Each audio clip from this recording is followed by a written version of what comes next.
Tai sveiki visi. Hospiton tai jau septintus metus organizuojamas sveikatos hakatonas, suburiantis inovatorius, sveikatos priežiūros specialistus, technologijų kūrėjus ir be abejonės inovacijų entuziastus spręsti realius sveikatos sistemos iššūkius. Šiemet mūsų dėmesio centre regėjimo sveikata. Sritis, kuri ilgą laiką mūsų nuomonė liko nuošalyje, nors jos poveikis visuomenės geroviai yra išties milžiniškas. Jau lapkričio 7-9 dienomis žingeidūs ir pokyčių siekiantys žmonės kviečiami dalyvauti sveikatos hakatone Hospiton Mission Vision, kur ieškosime inovatyvių sprendimų regėjimo sveikatos padėties gerinimui. Lietuvoje regėjimo problemų turi apie 600 tūkstančių žmonių, o vien pernai atlikta daugiau nei 30 tūkstančių kataraktos operacijų. Tai tik tais keletas skaičių, kurie parodo šios problemos mastą. Pagal Tarptautinės aklumo prevencijos agentūros duomenis, regėjimo sutrikimai 50-64 metų amžiaus grupėje Lietuvai kasmet kainuoja apie 626 milijonus eurų dėl prarasto darbo našumo. Tai rodo, kad problema iš tiesų yra didelė, tačiau daugelio atveju būtų galima išvengti, jeigu laiku nustebsite, investuotume į prevenciją ir inovatyvius sprendimus. Deja, vis dar vyrauja požiūris, kad prevencija tai yra išlaidos, o ne investicija į visuomenės sveikatą, produktyvumą ir ekonominę gerovę. Toks mąstymas lemia ne tik augančias gydymo sąnaudas, bet ir didelę socioekonominę naštą, prarastą darbo jėgą, socialinę atskirtį ir mažesnę gyvenimo kokybę. Ko pasiekoje? Sveikatos srityje kūrimas be abejonės sulėtėja. Nesuvokiant jų tikrosios vertės ir ilgalaikės naudos, plačiaja prasme mažėja poreikis diegti naujus sprendimus. Kai paklausa menkesnė, teisiniai reguliavimai taip pat lieka nuošalyje, jiems neskiriama pakankamai dėmesio, kad būtų tinkamai sutvarkyta inovacijų ir saugumo sąveika. O juk tik suderinus šios du elementus, inovaciją ir saugumą, galima kurti tvarę, pažangę ir žmogaus gerovę užtikrinančią sveikatos sistemą. Apie tai šiandieną trumpai ir pasikalbėsime su mano dviem nuostabiais pašnekovais. Norėčiau pasisveikinti su Dalia Tamašauskaitė Žilienė, advokatų kontoros Tegos partnerė, sveikatos priežiūros ir gyvybės mokslų specializacijos grupės vadovė. Sveiki, Dalia. Sveiki. O taip pat prie mūsų šiandieną prisijungė ir Marius Dubnikovas, paprastai vadinamas tiesiog ekonomistu. Ar tiesa, Mariu? Taip, tai paprasčiausiai. Geriausiai, kaip sakant, paprastai ir aiškiai, negu daug ir ilgai. Super, tai ką, gerbėmiai, labai dėkoju Jums už skirtą laiką, pasikalbėkime apie tai, kas galbūt galėtų šiek tiek suteikti gerų ir įdomių minčių tiem, kas ketina dalyvauti mūsų hakatone. Tai galbūt ir pradėkime nuo ekonominės perspektyvos. Mariau, dažnai sveikatos sektorių vadiname kaip kaštų centrą. Nežinau, ar vadiname, aš manau, kad mes iš tikrųjų jį tokiu laikome. Tačiau ekonominė logika teikia, kad į sveikatą investuojant, blogai negali būti, nes gali būti tik tais geriau, negu yra šiandieną. Kodėl jūsų manymų šiandieną mes nesugebame matyti sveikatos kaip ekonominės vertės grandinės dalies? Aš nesutinku, kad nesugebame mes matyti, dalis žmonių nesugeba matyti, bet didelė dalis, aš manau, kad supranta. Vieni supranta taip kaip per ekonominius dėsnius, kiti supranta per savo asmeninę patirtį. Tai investicija ir neinvesticija. Tai kai susidurėm su problema, ta investicija pasirodo visai nėra tokia bloga.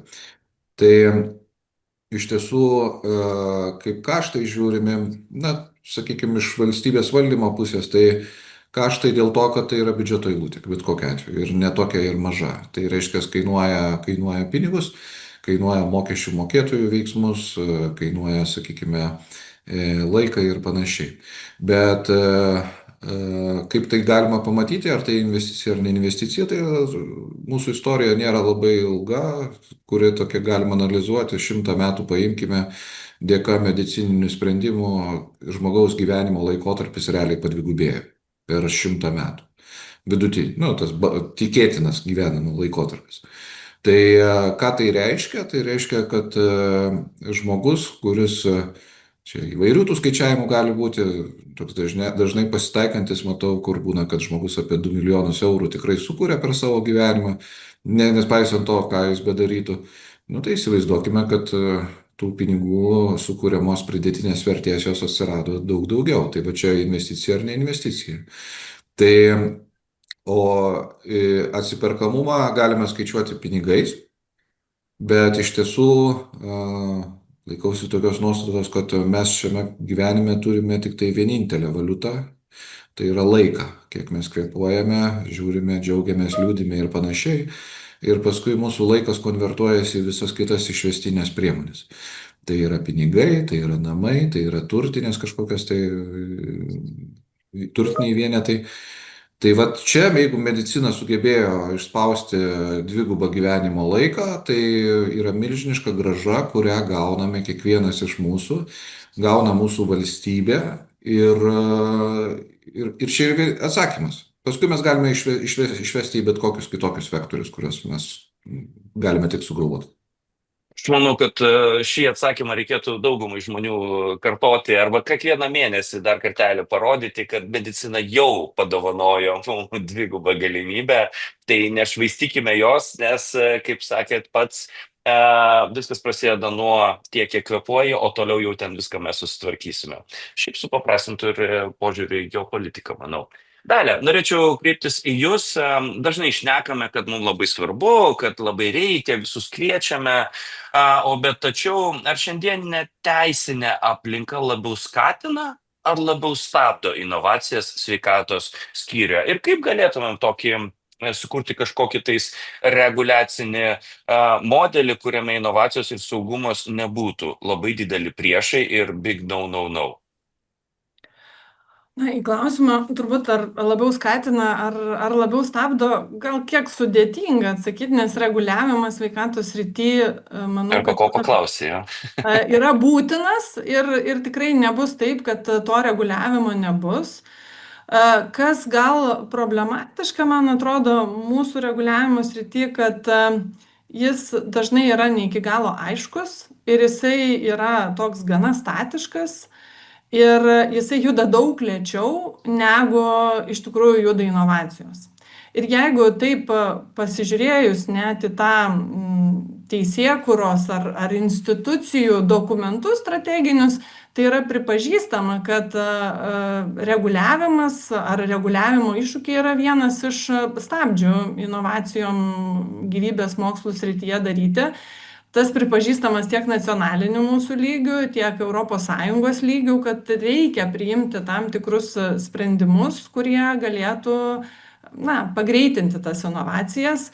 Ir turbūt čia tų sprendimų yra visa eilė, bet kas padėtų labiausiai, tai turėti galbūt kažkurios aiškesnius mechanizmus ir nusistatyti tokį mechanizmą, kaip galima greitai išspręsti problemas kylančias reguliavime, ar ne, kai tu kažkur tai susiduri, turėti kažkokias reguliacinės smėliadėžės, kur beje Lietuvoje šiuo metu yra svarstoma idėja ir gyvybės mokslų smėliadėžę kurti. Jinai nėra dar jos tokios, bet kitos veikia. Tai būtų galimybė tam tikroje reguliuojamoje, kontroliuojamoje aplinkoje nukrypti tam tikrų teisinių standartų ir išsibandyti tas inovacijas, ar ne? Ir eilė kitų turbūt tokių kaip kažkokio kvalifikuoto patarimo, kaip paaiškinti vieną ar kitą situaciją reguliavime inovatoriam, sudarimas, kurio iš tikrųjų šiuo metu trūksta. Ir eilė turbūt kitų priemonių, bet tikrai mes turim ką nuveikti tam, kad tą reguliavimą padaryti tokį labiau skatinantį inovacijas, negu jis šiandien dienai yra. Nes šiandien dienai tai iš tiesų pripažįstama kaip tam tikra kliūtis. Mano tokia kaip ir nesena patirtis, ir norėčiau kolegos jums priminti, kad kartais atrodytų, kad kiekvienai visuomeniai reikalingas didelis sukrėtimas, priešingų atveju kažkaip neišjudama iš to taško, kuris verčia pažiūrėti kitaip. Aš pradžioje kaip ir paminėjau, skaičiai yra milžiniški, mes kalbame apie 100 milijonų, mes kalbame apie prarastas galimybes, mes kalbame apie žmonių gyvenimo kokybės suprastėjimą ir visam tam pakeisti tiesiog reikia pagerinti prevenciją, laiku kažkokius dalykus pasidaryti. Ir Mariau, galbūt kreipsiuosi į patį, bet juk regėjimo sutrikimai tai ne tik, bet ir darbo rinkos švietimo ir socialinės atskirties klausimas.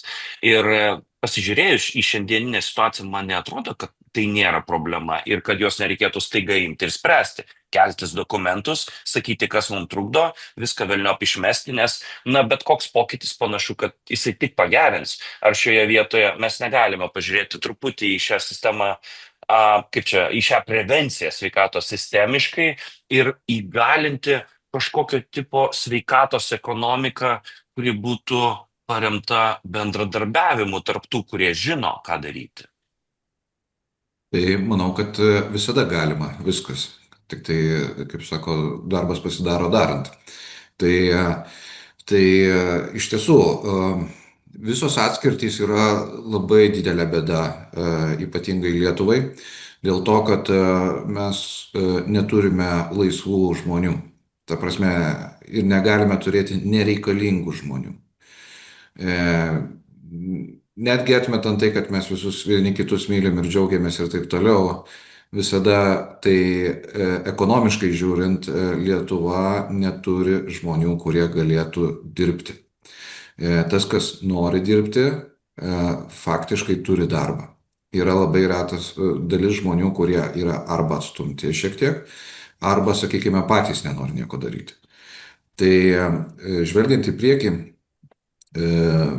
mes tuo toliau, tuo labiau susidursime su protų stygiu ir kiekvienas žmogus, nepaisant to, ar jisai turi kokią nors negalią, ar dar kažkaip jisai yra reikalingas. Mes vis dažniau kalbam apie tokius dalykus kaip sidabrinė ekonomika. Tai yra žmogus, kuris yra vyresnio amžiaus, galintis dirbti ir jisai yra reikalingas, kad jisai išliktų darbingas. Mes kalbame apie tai, kad ką darys ateityje 70-mečiai, jie prižiūrės 100-mečius ir taip toliau. Tai nepaisant to, kokių problemų turi žmogus, jisai turėtų būti įgalintas. Ir čia yra švaistimas resurso, švaistimas, sakykime, potencialo, kurį mes galime atskleisti. Tai mes turime prisitaikyti, nes kitų žmonių neatsiras. Jeigu mes žiūrime globaliai, Europoje taip pat visi turi darbus. Reiškia, iš Europos pas mus neatvažiuos kažkokie tai stebuklingi žmonės, kurie padarys už mumis darbus. Mes galime galbūt įsileisti iš trečiųjų šalių žmonės, bet matome, kokios problemos kyla ir saugumo, ir visokio rizikos kyla, kurias įvardyja saugumo institucijos. Tai reiškia, mes turime kaip įmanoma atsisukti į mūsų vietos žmonės, jeigu jiems kažkas tai trukdo, tai pašalinti, kaip ir minėjote, ir įgalinti kiekvieną žmogų dirbti, realizuoti save, užsidirbti ir dar svarbiau sukurti pridėtinę vertę, kurią vėliau įsidalinsime. Kolegos, o kaip su dirbtiniu intelektu ir jau šiandieną testuojamais humanoidais? Matyt, nereikia toli žiūrėti, kiekviena rimtesnė technologijų paroda jau šiandien rodo robotukus, kurie neva tai nueis, padės, paims, iškeps, nuneš ir palaikys. Ar tai nėra sprendimas, gal važiuokime toliau, tai jau čia visur įsileisime sistemas autonomijas? Mes neturėsime kitos išeities, sistemas turėsime įsileisti, bet reikia atkreipti dėmesį, realiai turime 5 pramonės revoliucijas ir jos dažnėja. Tai technologijų atsiradimas, jisai tik tai spartės, nes jeigu nuo pirmos iki antros pramonės revoliucijos turėjo praeiti 120 metų, tai paskutinė įvyko per 20 metų. Ir tikėtina, kad mes matysime susiaurėjimą šitų epizodų. Technologijų mes turėsime įvairiausių. Dabar kiekviename šitame versme dirbtinis intelektas iš tiesų nauja revoliucija yra, kuri keis darbo rinką ir gebėjimus. Atsilaisvins daug žmonių, tiesa. Po kiekvienos, sakykime, revoliucijos, kas nutinka, profesijų skaičius tik padidėja. Tai šiandien dieną yra apie 3,5 tūkstančio profesijų, kai kurios be abejo išnyksta. Kai kurios, bet atsiranda daug naujų. Ir tai reiškia, kad žmogus gali realizuoti save visiškai kitaip, negu galėjo anksčiau. Tai aš čia matau didesnę galimybę negu kažkokią tai riziką, dėl to, kad netgi žmogus su negale galėtų atlikti labai rimtus darbus. Kaip pavyzdys, atėjus dirbtiniam intelektui, praktiškai Jungtinėse Amerikos valstijose išnyko žemiausio lygio programuotojo profesija. Bet atsirado daug sudėtingesnių profesijų, kur žmogus realiai gali savo balsu atlikinėti darbus. Tai, kaip sako, kai anksčiau būdavo įvairios programavimo kalbos, ant C++, nu jos ir yra ir dabar, C++ ar dar kažkokia kita kalba, tai šiandien dienai programavimo kalba yra kalba. Tai aš kalbėdamas galiu dirbti darbą. Jeigu aš galiu ištarti žodį, aš galiu padaryti darbą. Jeigu negaliu ištarti žodžio, aš galiu galbūt liesti klaviatūrą ir tokiu būdu daryti darbą. Tai aš matau čia didžiulis privalumas, ar bus humanoidai, gal greičiausiai bus, bet tai nėra šios dienos realija. Vėl grįžtame prie to, kad turime krūvas reikalų, darbų, kuriuos reikia išsispręsti šiandien. O technologijos jos mums padės, jos mūsų nesunaikins, jos mums leis padaryti daug daugiau darbo, negu galėjome iki šiol ir daryti visą tai kitaip. Tai reiškia, mes turėsime didžiulį virsmą, kuris leis mums veikti produktyviau. Kodėl reikia produktyviau dirbti? Čia yra ne tai, kad fun toksai dalykas ar smagumas, bet tai yra būtinybė. Vėlgi grįžkime į istoriją, prieš 100 metų pasaulyje gyveno 2 milijardai žmonių. Šiandien dienai turim 8,2 milijardo žmonių. 4 kartus mūsų žemėje padaugėjo ir reiškia, ir dar gyvent pradėjome ilgiau. Tai realiai tas padidėjimas dar... Problemų nepamažėjo, tiesa. Tai darbo jėgos tai tikrai netrūksta. Tiem žmonėm vien valgyti reikia. Tai reiškia, turime užtikrinti tos poreikius, o tos poreikius mes turime užtikrinti iš tos pačios žemės, kuri buvo prieš 100 metų. Niekas nepasikeitė. Tai reiškia, be technologinio virsmo mes negalime išgyventi kaip žmonija. Ir tai yra būtina. O žmonių skaičius padidėjo 4 kartus, visi turi darbo pilnai, pasižiūrėkime užimtumo rodiklius. Tai va čia yra, aš technologijų nebijau, technologijos iš tiesų jos įgalina ir greičiausiai, jeigu mūsų tema yra apie netgi tą regėjimo sutrikimus, tai tikėtina, kad tos technologijos jos leis įgalinti vis daugiau žmonių. Tai lygiai taip pat, tikriausiai, vėlgi grįžkime ten 50 metų, 100 metų atgal, negalia buvo iš tiesų baisus dalykas, nes tai tave galėjo eliminuoti net ir iš gyvenimo, ko gero. Šiuo metu tai yra vienas iš gyvenimo etapų ir technologijos mums leidžia įgalinti. Visiškai sutinku, galime prijungti absoliučiai paprastus technologinius sprendimus ir jau šiandieną tikrai padidinti tiek tų žmonių užimtumą, tiek jų patį jausmą įsitraukimo į mūsų kasdienybę. Dalia, tiek verslo poreikius patenkinti darbuotojų. Be abejonės. Be abejonės. Dalia, koks būtų jūsų požiūris, kuriant, tiesiog žvelgiant į problematiką sistemiškai ir jeigu mes kalbame apie sveikatos ekonomiką, galbūt Lietuva, būdama itin maža šalis, labai atvira šalis, teisingai, ir žvelgdama į didelius begemotus, kurie su savo reguliavimais yra baisiai lėti, labai reaktyvūs ir iš tikrųjų, nepaisant to, kad pas juos yra kūriamos inovacijos, jie jas iš tikrųjų pas save, taip plačiai tai prisitaiko itin lėtai. Galbūt mes galėtume jau šiandieną susitarti dėl tam tikrų veiksmų taisyklių, įgalinti labai didelį bendradarbiavimą, kuris tiesiog sukurtų sąlygas Lietuvai tapti kažkokiu tais inovacijų bandymų poligonu, kur čia visi atvažiuotų pasibandyti. Aš iš tikrųjų tai labai sutinku, nes viena vertus ir čia papildant Marių, tikrai dirbtinio intelekto sprendimai sveikatoje yra tai, kas dabar labai, kaip pasakyti, plačiai diskutuojama, naudojama, vystoma ir pačiom įvairiausiom, ar ne, tikslam, tiek ten vaistų atradimui, tiek tam tikriem kitiem dalykam. Tai ta prasme, kad dirbtinis intelektas sveikatoje yra tai, kas egzistuoja ir tai, kas toliau egzistuos. Ir aišku, tam, kad taptume mes tą inovacijų šalimi, ar ne, tuo, kur galima būtų visą ką daryti, tai manau, kad čia labai geras tikslas. Ar mes čia nugalėsim pasaulinius dramblius, tai matyti ne, vis tik esame mažesni, bet mes turim suprasti vieną dalyką, mes veikiam ne visai savarankiškai, mes veikiam Europos Sąjungoje, tai yra, šiek tiek iš tos teisinės perspektyvos turim atsižvelgti ir į tuos reikalavimus ir į tas sritis, ką mums nuleidžia, ar ką turime įgyvendinti iš ES perspektyvos.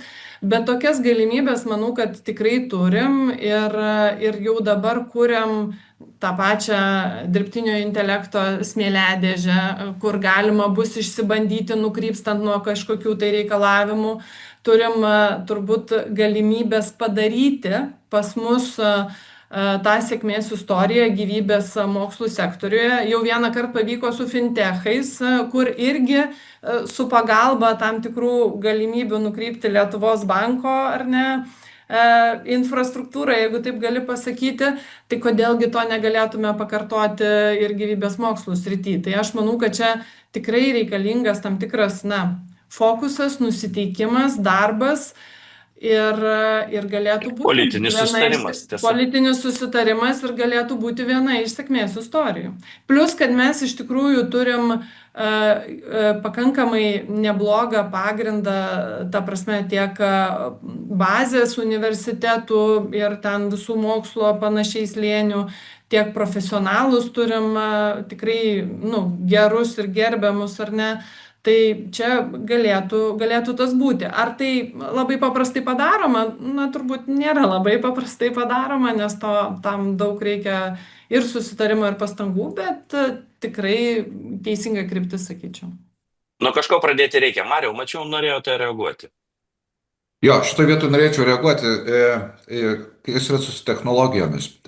Mes dažnai bijome technologijų, bet jos mumis vis tiek pagauna. Tai čia kaip luditai laužia mašinas, ten bijodami, kad ištimsi iš jų darbą. Neišvengiamai. Ir tada yra du būdai, kaip technologiją pasikinkyti. Tai vienas būdas yra išmanyti technologiją. Ir tai daro tikriausiai, daug dievė, 1% populiacijos. Arba ta technologija tave įgalins veikti, kaip sakau, jeigu prieš kiek 10 metų, 15 metų atgal, jeigu pamenat, darbo skelbimuose būdavo parašyta Excelio naudojimas arba PowerPoint'o naudojimas būtų privalumas. Paskui tai tapo jau būtinybė, kurią tu net... Mariau, vis dar rašoma, tik dabar rašoma Microsoft Office žinios.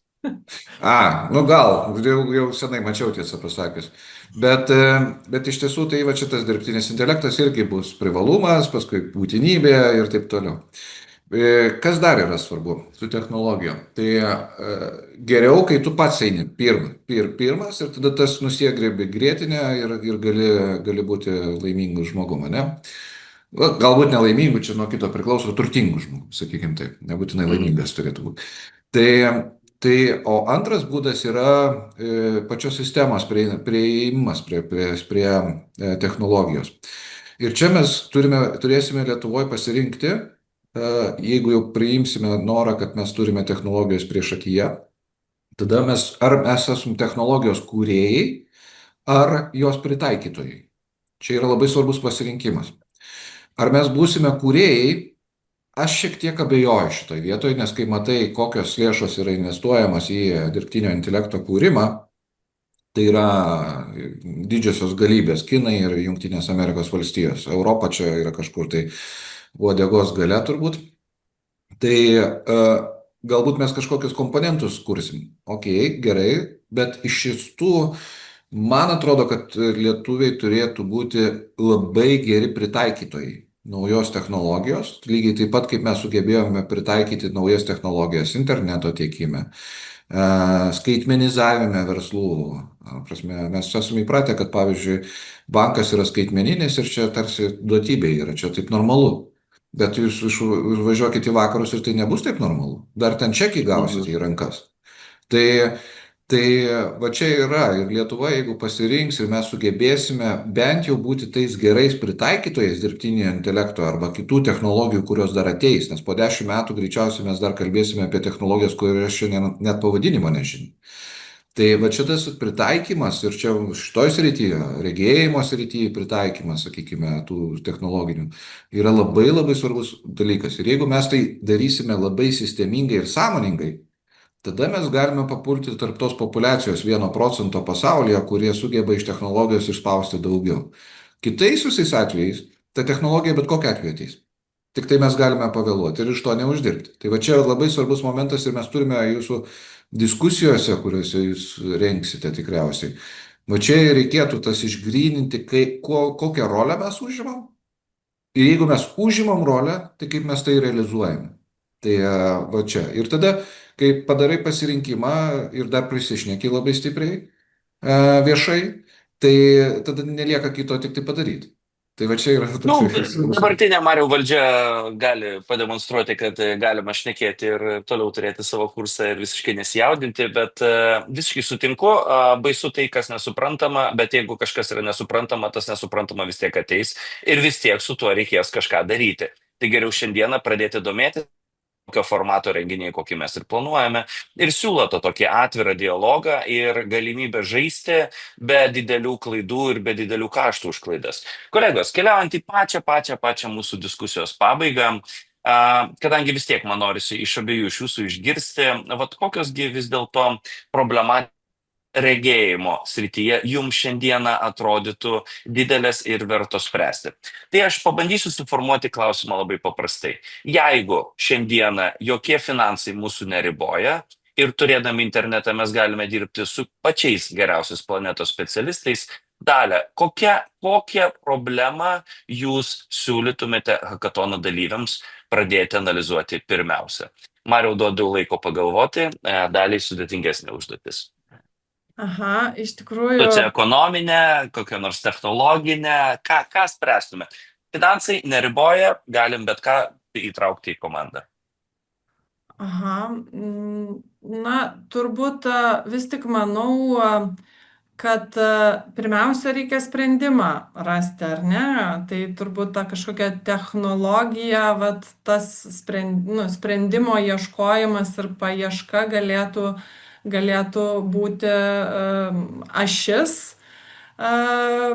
tam tikros paieškos ir žinoma, čia matyt pirmiausia apsibriežti, tai bet kuriuo atveju reikia, o kokią problemą mes sprendžiam regėjime ir kuri yra ta pati didžiausia ir pati, kuri turbūt turėtų išsprendus, kurią būtų padaryta didžiausia įtaka, ar ne? Supratau. Tai matyti iš jūsų perspektyvos geriausia tiesiog pasimti teisinę bazę ir paprašyti dirbtinio intelekto išgaudyti vietas, kur yra netobulumai ir kurie blokuoja progresą.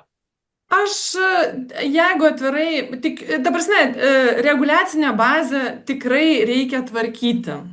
Ir su reguliacinė baze tikrai reikia dirbti, bet manau, kad reikia turėti sprendimą ir tada su tuo sprendimu, reiškia, žiūrėti, o kur iš tikrųjų reguliaciniai baziai kliūna. Tai reguliacinė bazė turėtų eiti šalia, bet sprendimą reikėtų ieškoti pačiai problemai. Gal aš taip sakyčiau. Supratau. Na ir Mariau, paskutinis sprendimas, kurį norėtumėte išspręsti neribotų biudžetų. Kaip grožio konkursuose būna sudėtingas klausimas, tai geriausias atsakymas yra, kad taika būtų pasaulyje. bet jeigu rimtai, tai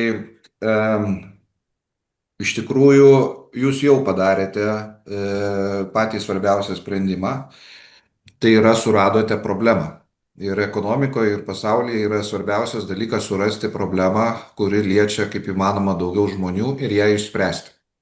Ir tada viskas įvyksta. Tai kaip sako, darbas darant. Tai ir čia yra pirmas žingsnis yra surast problemą, o antras yra labai paprastas. Jeigu radai problemą, ją išspręsti tiesiog. Tai jeigu neribojam pinigų, ta problema jinai išsispręs, tik tai reikia žmonių, kurie apie tai galvotų, o jūs tą darbą darote. Tai va.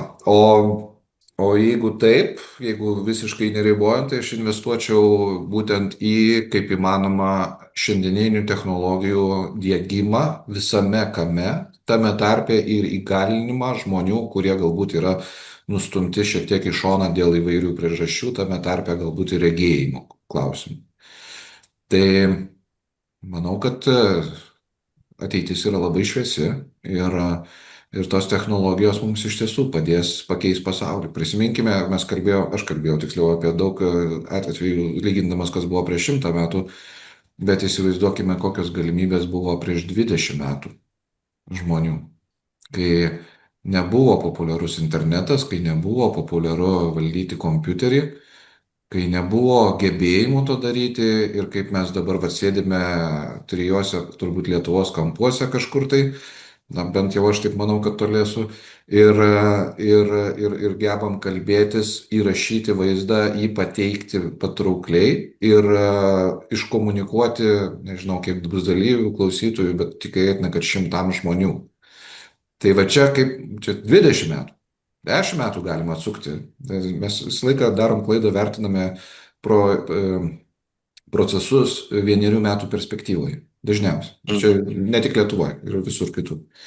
Bet kai tu pradedi galvoti perspektyvomis 10 metų, viskas pasidaro daug aiškiau ir kur mes nukeliavom ir kur mes nukeliausim. Tai va, taip.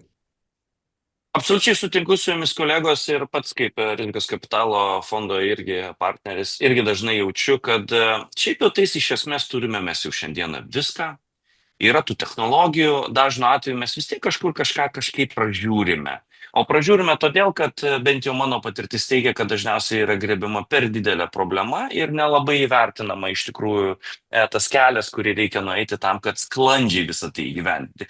Mėgstu aš renginiuose juoktis ir sakau, kolegos, draugai, startuperis, kur jūsų strateginė kantrybė, jūs tiesiog norite visko per greitai. O geriem dalykam kartais reikia susikaupti ir truputį pasižiūrėti. Tai to matyt reikėtų ir palinkėti mūsų hospitono irgi dalyviams. Jeigu matote labai didelę problemą, raskite vieną etapą, kurį šiandieną galite susifokusuoti ir padarykite tiesiog tą vieną paprastą dalyką, bet padarykite labai gerai. O kadangi mes esame nedidelė šalis, kuri privalo bendradarbiauti. Lietuvos šiaip ir devizas yra toks, ne? Lithuania Co-Create.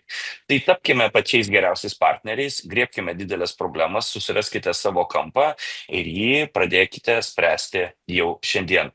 Na, aš kolegos, Mariau, Dalia, labai dėkoju jums už jūsų pasidalintas mintis. Tuos, kurios stebėjo mus, labai visus kviečiu užsukti į hackatono svetainę hospiton.lt, užsiregistruoti su komanda, be komandos, arba tiesiog pasiūlyti savo laiką kaip mentoriaus ir iki pasimatymo su visais jau lapkričio 7-9 dienomis, kur visi kartu tikrai pagerinsime regėjimo padėtį Lietuvoje. Ačiū visiems ir iki jau visai netrukus.